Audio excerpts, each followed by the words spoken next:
Good morning to all my friends and family, and welcome to this episode of Jim's 5am Club. In case you were wondering where I am, I'm at this blessed place called Shoal Bay up at Port Stephens, and I'm at the easternmost end of the beach. Shoal Bay goes all the way around to that mountain over there, which is called Mount Tomaree, and on the other side is Mount Yakabar.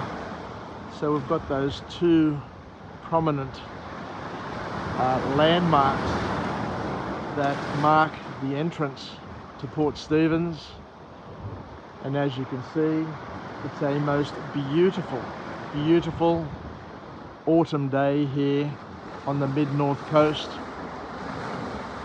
On the other side at Little Beach, it's blowing a gale, but on this side it's just a perfect day. And I'll just go back, grab my swimming costume and come over here and take a dip.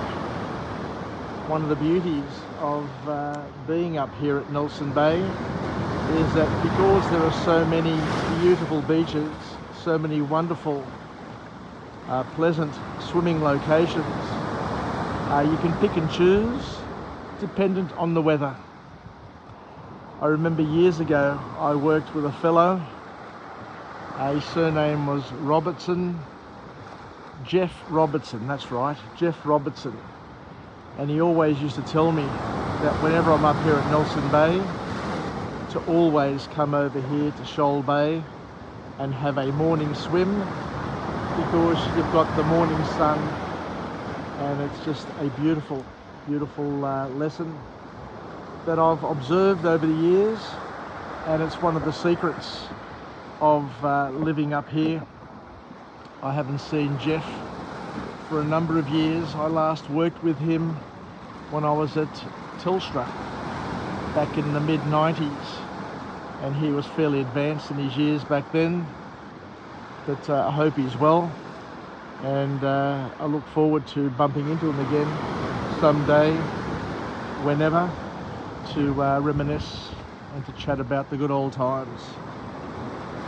Anyway, without a further ado, what I'd like to do is to continue my journey, continue my traditional talk that I do on Jim's 5am Club, and to take yet another book summary and present it so that we can pick up and learn a few life hacks, and to complement it and supplement it with a backdrop of this wonderful location up here on this beautiful day.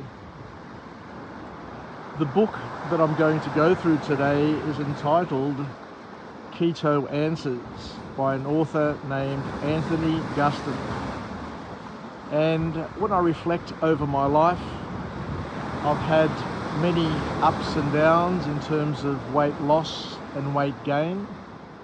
But when I look back and seriously consider the efforts and the results that I've been able to achieve over the years, without a doubt, a ketogenic diet, a diet that is low in carbs and high in protein, has been the answer that I have found, the diet where I discover that I have the greatest outcomes and the best and fastest outcomes at that as well. So this book talks a little bit more about the mystery and the science behind the ketogenic diet, where we can learn how to manage our eating habits, how to manage the ups and downs that we'll have, no doubt have throughout the years, and see if we can make more of our efforts, because there's nothing better. You know, whilst we live in a world now where people don't fat shame other people, and we always talk about the importance of a balanced lifestyle. The thing that I have learned is that if I am close to my goal weight and I'm able to wear the clothes that I normally wear or that I enjoy wearing, then I'm at my happiest. I feel better, I feel lighter, I feel more vibrant, and life for me is much better in the thinner and less bulky version of me than what it is when I'm carrying 90 kilos or more. I just feel better. I just feel healthier, to be honest. And I guess we're all pretty similar in many ways. So what we'll do is we'll go through and just once again learn as much as we can about a ketogenic diet and see how we can incorporate some of the science into our everyday. So the author kicks off the book here, the book summary, where they talk about taking care of our health isn't just about nutrition. It's not just about what goes into your mouth. There's a package. There's a number of things, a number of boxes that we need to tick in order to live a healthier life and be more vibrant and feel better within ourselves. And the author says that the 4 aspects of health that we need to consider and need to be conscious of is that we need to think of nutrition first and foremost. Of course, nutrition is important, and what goes into your mouth has the greatest impact on how you feel and your body shape. But we also need to consider exercise, so movement, according to this author, flexibility and strength and all the other things that associate with movement are also an important ingredient in terms of having good health, good all-round health.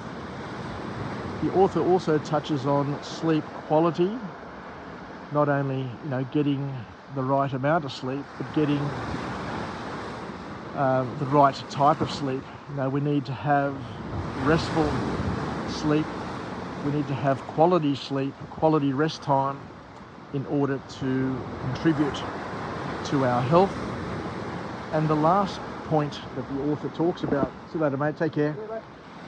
The last thing that the author talks about is the importance of having stress management, of being able to check out and to relax and to basically be able to do and work and live your life without being overloaded with stress hormones. And the stress hormones that we refer to are the adrenaline type hormones such as cortisol, which are useful for parts of our lives, for specific moments where we are in danger and we need to fight, flight or freeze. We need to sprint away or get away or do something that's going to improve our life and save our life.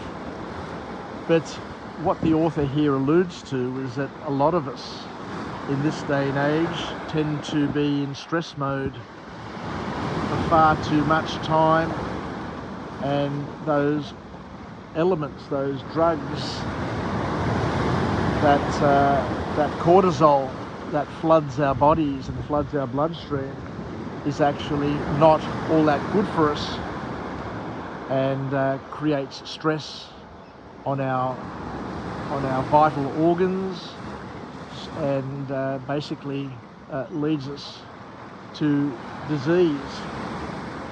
So we need to manage all of those 4 elements, and to take a balanced, holistic view is the key message that comes from this author. So this book is all about keto, so it's all about the first aspect.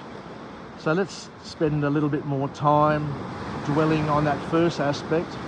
But what the author will also teach us is that if you get what goes into your mouth correctly, if you're able to manage your carbs and your sugar levels, then that will also have a significant positive impact on other areas of your life at the same time. So the author here makes a bold claim, and something that we need to consider and to try and understand a little bit better, where he says that following a ketogenic diet can help increase our energy levels, help us lose excess weight by consuming the fat that is already present in your cells. A keto diet is a way to lose weight and combat insulin resistance, as the diet improves your mood, your mental health, and your energy levels at the same time. And as we alluded to earlier and said earlier, it helps you burn fat by using your own fat as the primary source of fuel. When you limit your carbs, your body doesn't need extra insulin. When you limit your carbs, what happens is that your body goes searching for energy sources, and when it doesn't find, or when it uses up the glycogen which is sitting in your muscles, those sugar reserves that are sitting in your muscles, when it uses up that glycogen store, what it then does is it goes to a next level store, which is your fat cells. So it starts using up and burning your fat to create energy. And that's what this ketogenic diet is all about, because we don't need to break down and metabolize carbs. So by not having to do that means that our body is not going to use as much insulin as previously, and we are less at risk of developing insulin resistance, and we can kiss those sugar spikes away, and believe it or not, we won't be as hungry as what we were before. Because what happens is that the insulin and the sugar that we have in our body actually creates and spikes our need for hunger. And by not having those desires means that you're going to be less hungry, and you're going to potentially be healthier and better. So in order to maximize the results and the returns on your investment from a ketogenic diet, what the author here reminds us and tells us is that, I'll just change position here as well. What the author here tells us and reminds us is that we need to do a bit of prepping. So we need to be a little bit more organized than normal, because we need to prep our meals, and we need to basically stick to this diet. This is not one of those diets that you can drop into and drop out of. You can't ebb in and ebb out. It's not like the ocean here where the water comes in and comes out. When you're on a ketogenic diet, you need to basically stick to the rules, and it's not for everybody. It's mainly for the people who can actually understand the science behind it and stick to it religiously for a particular period of time. So we need meal planning, we need to prep, and prepping is the key, as the author here mentions. And not only do we need to prep, but we basically need to prep a whole week's worth of food choices, and so we know what we're eating day in, day out, and we're not led to temptation. We're not led to go astray and just to break the diet momentarily. We need to be able to stick to it so we get the best outcomes. So according to this author, one way of avoiding temptation is by bulk buying your food in bulk and preparing your meals, and to limit your intake of certain foods, including the intake of onion and tomato, which is interesting. But I have learnt over the years that tomato and onion cause inflammation within the cells and cause us to eat and do things that we wouldn't normally do. But these meals, these particular foods, drive us to an outcome which is not all that productive. So the first call to action in the ketogenic diet, according to this author, is to limit our intake of onion and tomato, and to look out for the hidden sugars that abound in all meals these days. So basically they're suggesting that we steer clear of prepared takeaway food, because all of those foods have hidden sugars which will knock us out of ketosis and spoil our opportunity to make the most of our diets, and basically waste our time is, I guess, the key message. So the author here says that ketosis, or following a keto diet, isn't all that easy, and so you need to once again be mentally and physically prepared for the challenges that you will face. What it does is it does play on your mind, and you will feel weak for the first few days, and it's normally called a keto flu, where you basically feel smashed as your energy levels transfer from your glycogen stores, as I mentioned before. As your body works down and lets go of those glycogen stores, you will feel very, very weak and lethargic. And for many people, that in itself is a tremendous and painful struggle. And many people get kicked out of their diet because mentally and physically they find the first few days very, very difficult. But what the author here tells us and suggests to us, and the call to action, is to stick to it, because once you get through the first 2 or 3 days, then you get better at it. Your body adjusts to sourcing your energy levels, your wonderful energy sources from your fat cells, and then you start seeing results happening fairly quickly, both on the scale and with your clothes. You start to deflate fairly rapidly as your body starts to attack the fat stores that are stored within your belly, in those visceral fat stores that make us look bloated and make us look really, really fat, I guess is one way of saying it. And the visceral fat stores are the ones which are surrounding our vital organs.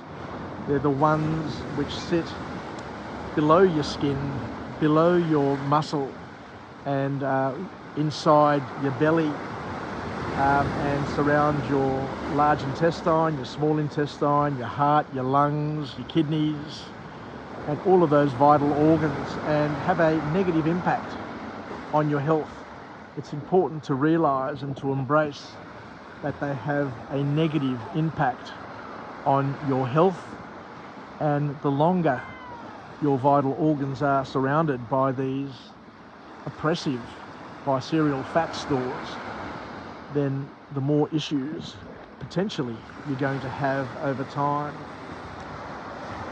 The author says that if keto is too hard for you, then the next best thing you may be able to try is cyclical keto and fasting.